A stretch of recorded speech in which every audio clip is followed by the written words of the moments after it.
Bihar DElEd entrance exam 2024 के लिए हिंदी का कुछ सिलेक्टेड इंपॉर्टेंट क्वेश्चन लेके आए हुए हैं जो आपके एग्जाम्स के लिए काफी इंपॉर्टेंट है। तो आज की सेट को आपसे कंप्लीट जरूर कवर कर लीजिएगा। तो चलिए शुरू करते हैं आज की सेट को। फ्रेंड, आज के सेशन को आपसे लाइक करके शेयर अपने दोस्तों में जरूर कीजिएगा। आपका एक लाइक में मोटिवेट कराता है, तो इतना सा काम जरूर कर लीजिएगा। जो चैनल पे पहली बार आए चैनल को जरूर सब्सक्राइब करके घंटे को प्रेस कर लीजिएगा, ताकि जब भी बिहार डीएलएड संबंधित क्लास हो उसका नोटिफिकेशन सबसे पहले प्राप्त हो सके। आज की सेट का फर्स्ट क्वेश्चन देखिए। पहला क्वेश्चन जो है क्या है, पार्थिव है। ये क्वेश्चन जो है अनेक शब्दों के लिए एक शब्द से संबंधित है। तो हम इसमें कह सकते हैं जिसका संबंध पृथ्वी से हो उसे हम इसमें क्या कहते हैं, पार्थिव कहते हैं। ऑप्शन में बी करेक्ट आंसर रहेंगे। अगला है भाई बहन में कौन सा समास है। फ्रेंड चलिए क्वेश्चन नंबर 2 कौन सा समास है, तो हम सभी कह सकते हैं द्वंद्व समास है। इसमें ध्यान रखिएगा आप सभी। द्वंद्व समास में क्या होता है, इसका दोनों खंड जो होता है वो प्रधान होता है। भाई भी प्रधान है, बहन भी प्रधान है।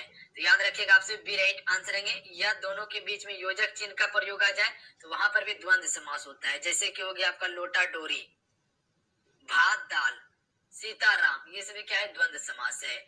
अगर बहुब्रीहि समास के बारे में बात किया जाए तो इसमें ना तो प्रथम पद प्रधान होता है और ना ही द्वितीय पद प्रधान होता है, ये तीसरे पद को प्रदर्शित करता है।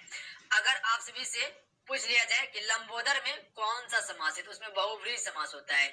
जिसका लंबा है उधर अर्थात गणेश होता है, यानी वो तीसरे पद को प्रदर्शित कर रहा है। ध्यान रखिएगा। द्विगु समास में क्या होता है, अगर किसी भी शब्द का प्रथम पद अगर गिनती करने के लिए आ जाए, जैसे तेरहा, चौराहा, पंचमुखी, ये सभी में क्या होता है, इसमें द्विगु समास होता है। तत्पुरुष समास में क्या होता है, इसमें अंतिम पद प्रधान होता है। ध्यान रखिएगा आप सभी, याद रहेगा आप सभी को।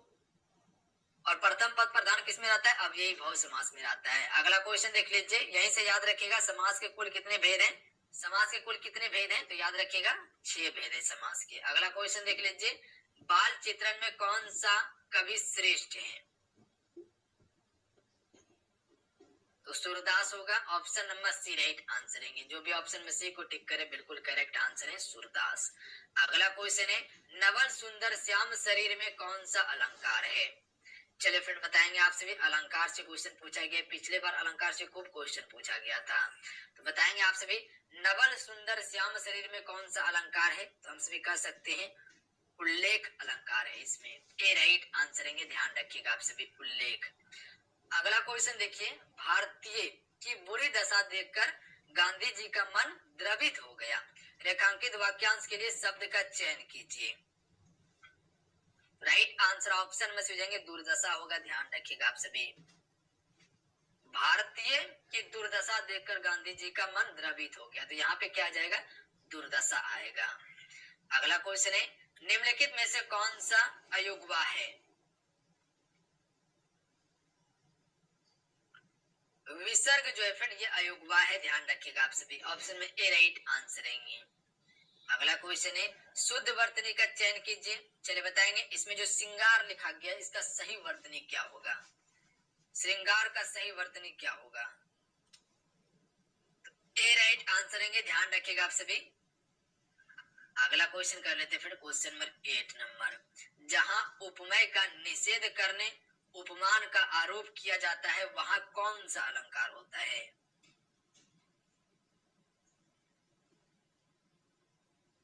वहां पे उपमा अलंकार होता है। Option number D right answer हो जाए। चलिए आपसे बताएंगे क्वेश्चन 9 के लिए राइट आंसर क्या हो जाएगा, पीतांबर में कौन सा समास होगा, तो इसमें बहुब्रीहि समास होगा। ध्यान रखिएगा, आपको क्या बताए थे कि बहुब्रीहि समास में ना तो प्रथम पद प्रधान होता है ना ही द्वितीय पद प्रधान होता है, ये किसी तीसरे पद को प्रदर्शित करता है। पीतांबर का अर्थ क्या होता है, अगर इसका समास विग्रह कीजिएगा पीतांबर का, तो इसका समास विग्रह क्या होता है, पीत है अंबर, जिसका अर्थात क्या होता है, कृष्ण होता है। यानी यह किसी तीसरे पद को प्रदर्शित कर रहा है। क्लियर है। अगला क्वेश्चन देखिए, वाक्य के अशुद्ध भाग का चयन कीजिए, यानी कि अशुद्ध भाग को पहचानना है। ये 3 फॉन्ट में है। ध्यान रखिएगा, एक फॉन्ट ये है, दूसरा फॉन्ट ये है, तीसरा फॉन्ट आपका ये है और चौथा फॉन्ट 4 फॉन्ट में है। ये आपका क्या है, चंद्रमा की स्वच्छ चांदनी जगती तल में पृथ्वी तल और आकाश में फैली है, कोई त्रुटि नहीं है। ऑप्शन देख लीजिए, इसमें जो अशुद्ध भाग है वो कौन सा है, चंद्रमा की स्वच्छ चांदनी, जगती तल में, पृथ्वी तल और आकाश में फैली है या कोई त्रुटि नहीं है। तो इसका ऑप्शन नंबर जो हो जाएगा ऑप्शन नंबर बी होगा, जगती तल में। तो में का प्रयोग इसमें नहीं होगा, ध्यान रखिएगा आप सभी, में का प्रयोग नहीं होगा, सिर्फ जगती तल होगा कि चंद्रमा की स्वच्छ चांदनी जगती तल, पृथ्वी तल और आकाश में फैली है। जगती तल, पृथ्वी तल और आकाश में फैली हुई है। तो इसमें में का प्रयोग करना उचित नहीं था। तो ऑप्शन में बी राइट आंसर होगा। अगला है, विवेक ने श्रेष्ठ कुल में जन्म लिया। रेखांकित वाक्यांश के लिए शब्द का चयन कीजिए। तो श्रेष्ठ कुल का अर्थ क्या होता है? कुलीन होता है, ध्यान रखिएगा। तो विवेक ने कुलीन में जन्म लिया है। तो ऑप्शन में ए राइट आंसर है। अगला है, निम्न में से शुद्ध वर्तनी का चयन कीजिए। देखिए, शुद्धि वर्तनी से खूब क्वेश्चन पूछा जाता है, बहुत सारे बच्चे गलती करते हैं। तो देख लीजिए कौन सा शुद्धि वर्तनी है। उन्नति जो लिखा जाता है वो किस प्रकार से लिखा जाता है, या इसका शुद्ध वर्तनी क्या होगा? तो ध्यान रखिएगा, कंफ्यूजन तो आपको यही दोनों में होने वाला है। तो इसका option number D right answer है। छोटी ई का प्रयोग होगा उन्नति में, ना कि बड़ी ई का।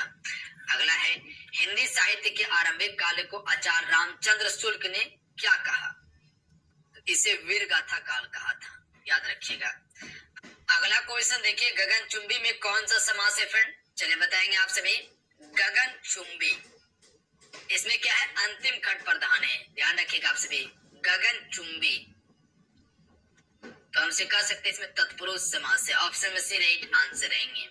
अगला है, शुद्ध वर्तनी का चयन कीजिए। देखिए, अगर ये जो अभी आपको कंफ्यूजन हो रहा है, क्यों कंफ्यूजन हो रहा है? क्योंकि आप इसका अगर थ्योरी नहीं पढ़ेंगे तो कंफ्यूजन होगा। इसे पहचानने के लिए बेस्ट तरीका आप सभी को बताए थे एप्लीकेशन पे, जो कि थ्योरी क्लास में आपको कवर करवाया गया था। शुद्ध वर्तनी का चयन, आपको कंफ्यूजन हो रहा है, क्यों कंफ्यूजन हो रहा है? क्योंकि आप इसका अगर थ्योरी नहीं पढ़ेंगे तो कंफ्यूजन होगा। इसे पहचानने के लिए बेस्ट तरीका आप सभी को बताए थे एप्लीकेशन पे, जो कि थ्योरी क्लास में आपको कवर करवाया गया था। शुद्ध वर्तनी का चयन कीजिए।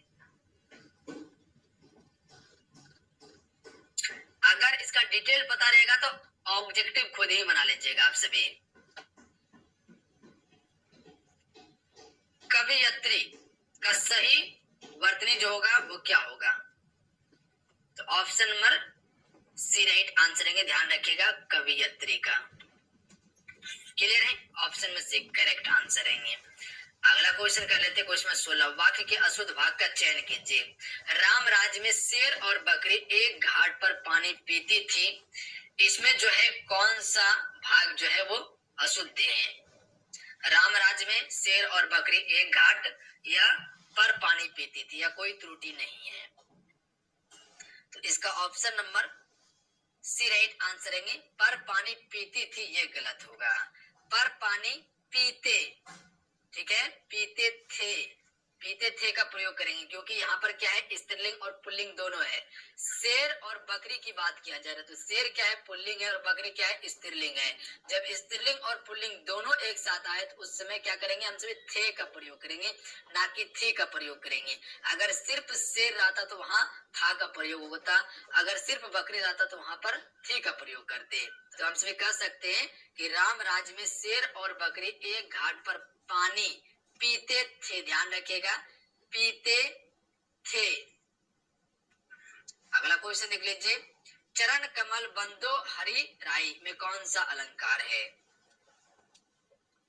तो इसमें रूपक अलंकार होगा, ध्यान रखिएगा, सी करेक्ट आंसर है। अगला है, वीर गाथा काल के सर्वश्रेष्ठ कवि किसे माना जाता है? ये माने जाते हैं चंद्रबरदाई को, ए राइट आंसर है। अगला है, उत्पत्ति के आधार पर शब्द के कितने भेद हैं? उत्पत्ति के आधार पर शब्द के 4 भेद हैं। कौन कौन सा? तत्सम, तद्भव, देशज और विदेशज है, कुल 4 शब्द हैं। अगला है, नहीं पराग नहीं मधुर, मधु नहीं विकास, यही काल अली कली ही सो बिंदियो, आगे कौन हवाल। प्रस्तुत पंक्ति में कौन सा अलंकार है? फिर से समझने का कोशिश कीजिएगा, क्वेश्चन क्या कहना चाह रहा है। नहीं पराग नहीं मधुर नहीं विकास, यही काल अली कली ही सो बिंदियो, आगे कौन हवाल में कौन सा अलंकार है? तो हम सभी कह सकते अनुयोक्ति अलंकार है इसमें। Option number C right answer है फ्रेंड। अगला है, हिंदी भाषा किस लिपि में लिखी जाती है? तो सिंपल सा है, देवनागरी में लिखी जाती है और इंग्लिश रोमन में। अगला है, निम्न में से रूढ़ शब्द कौन सा है?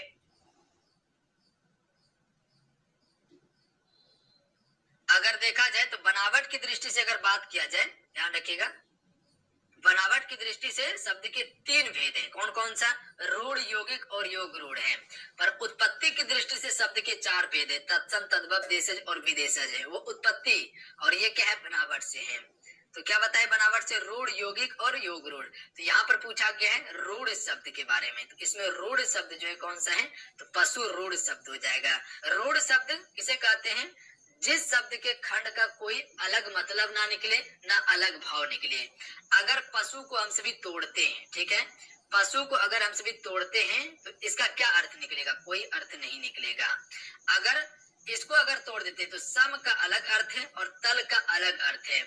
अगर विद्यालय को तोड़ के देखते हैं तो विद्या का अलग अर्थ है और आलय का अलग अर्थ है। तो यहाँ पे क्या हो जाएगा? रूढ़ शब्द हो जाएगा। अगर जिसे खंड किया जाए और उसका कोई अर्थ ना निकले तो उसमें क्या हो जाता है?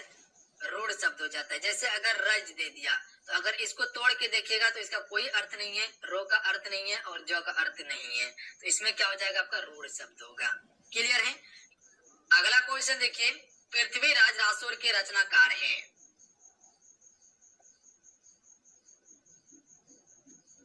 चंद्र बरदाई इसके रचनाकार है। बी राइट आंसर है फ्रेंड। अगला है तालव्य व्यंजन है। तालव्य से बोले जाने वाले व्यंजन कौन सा है? तालु से। तो ए राइट आंसर है। च, छ, ज, झ। ध्यान रखिएगा, तालव्य व्यंजन है, तालु से बोले जाने वाले व्यंजन है। बोल के देख लीजिए आप सभी। अगला है ईश्वर तुम्हें सफलता दे। कौन सा वाक्य है इसमें? इच्छावाचक वाक्य। ईश्वर तुम्हें सफलता दे, यानी कि इच्छा की बात पूछा जाए। अगला क्वेश्चन देख लीजिए, अनुपम बहुत ध्यान से पुस्तक पढ़ रहा है। रेखांकित वाक्यांश के लिए शब्द का चयन कीजिए। अनुपम बहुत ध्यान से, तो यहाँ पे जो उचित वाक्यांश होगा वो क्या होगा? तो सी राइट आंसर है, तन्मयता होगा। तन्मयता से पुस्तक पढ़ रहा था। अगला है छुछुंदर के सर पर चमेली का तेल का अर्थ क्या है? छुछुंदर के सिर पर चमेली का तेल का अर्थ क्या है?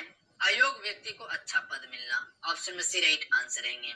जो उस लायक नहीं है और वो पद उसको मिला है, इसी को कहा जाता है। य, र, ल, व किस वर्ग के व्यंजन हैं? य, र, ल, व जो है ये किस वर्ग के व्यंजन है? अंतस्थ व्यंजन कहा जाता है इसे। ऑप्शन में सी राइट आंसर रहेंगे। अगला है वाक्य के अशुद्ध भाग का चयन कीजिए। फूल में सुगंध होती है और तितली के पास सुंदर पंख। इसमें कौन सा भाग जो है फिर वो अशुद्ध भाग्य है? फूल में सुगंध या होती है और तितली के पास सुंदर पंख, या कोई त्रुटि नहीं है इसमें?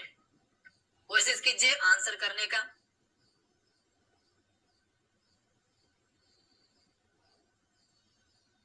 तो यहाँ देखिए, तितली के पास सुंदर पंख, पास का प्रयोग यहाँ पर नहीं होगा, ध्यान रखिएगा आप सभी। तितली के सुंदर पंख होगा, ध्यान रखिएगा।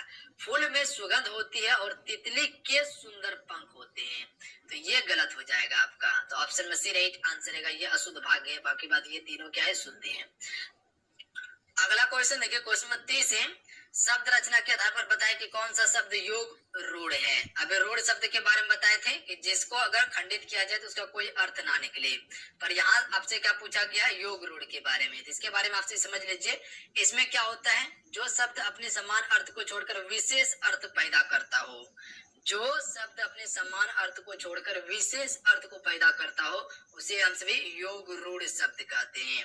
ध्यान रखिएगा, जैसे आपको बहुब्रीहि समास के बारे में बताए थे कि ना तो उसका प्रथम खंड और ना ही द्वितीय खंड प्रदान होता है, किसी तीसरे पद को वो प्रदर्शित करता है, उसी प्रकार से इसमें है। तो राइट आंसर ऑप्शन में जाएंगे जलद जो है ये क्या है? आपका योग रूढ़ शब्द है, ध्यान रखिएगा आप सभी। उसी प्रकार से क्या है? पंकज हो गया, लंबोदर हो गया, चक्रपाणी हो गया, ये सभी क्या है? रूढ़, योग रूढ़ शब्द है, ध्यान रखिएगा। जलज देखिएगा तो ये किसका पर्यायवाची है? तो कमल का पर्यायवाची है, ध्यान रखिएगा आप सभी। पंकज भी क्या है? ये कमल का ही पर्यायवाची होता है। तो ये सभी क्या करता है? अपना अर्थ छोड़कर किसी दूसरे अर्थ को पैदा करता है, तो ध्यान रखिएगा। क्लियर है? आगे है घाट घाट का पानी पीना का अर्थ क्या होता है फ्रेंड? चलिए बताएंगे आप सभी। घाट घाट पानी पीना का अर्थ क्या होता है? तो बहुत अनुभवी होना होता है। ऑप्शन में ए राइट आंसर रहेंगे। ध्यान रहेगा, घाट घाट का पानी पीना का अर्थ होता है बहुत